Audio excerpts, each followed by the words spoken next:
ইরানের সরকার বিরোধী বিক্ষোভে সম্পৃক্ততার অভিযোগে মাত্র ৩ দিনের বিচারে মৃত্যুদণ্ড দেয়া হয় ২৬ বছর বয়সী ইরফান সোলতানিকে।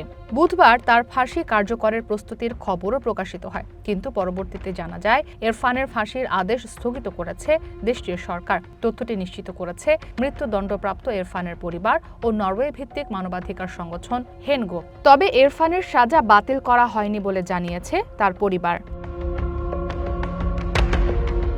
এর আগে গত বৃহস্পতিবার ২৬ বছর বয়সী ইরফান সোলতানিকে তার নিজ বাড়ি থেকে গ্রেপ্তার করা হয়। এর মাত্র ৩ দিনের মধ্যেই তার মৃত্যুদণ্ড কার্যকরের তারিখ ঘোষণা করা হয়।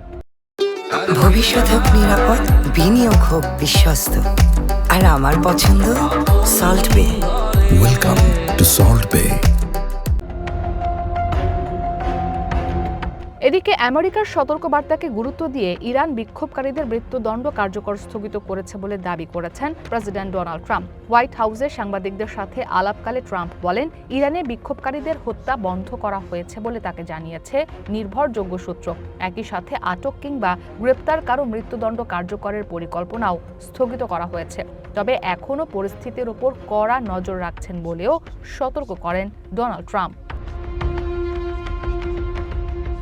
ফক্স নিউজকে দেয়া এক সাক্ষাৎকারে ইরানের পররাষ্ট্রমন্ত্রী আব্বাস আরাকচিও বলেন, বিক্ষোভকারী কাউকে ফাঁসি বা মৃত্যুদণ্ড দেওয়ার কোনো পরিকল্পনা ইরানের নেই। যদিও দেশটির প্রধান বিচারপতি এর আগে সাফ জানিয়েছেন, নাশকতা ও অগ্নিসংযোগে জড়িতদের বিলম্ব না করে দ্রুততম সময়ে কঠোর শাস্তি নিশ্চিত করতে হবে।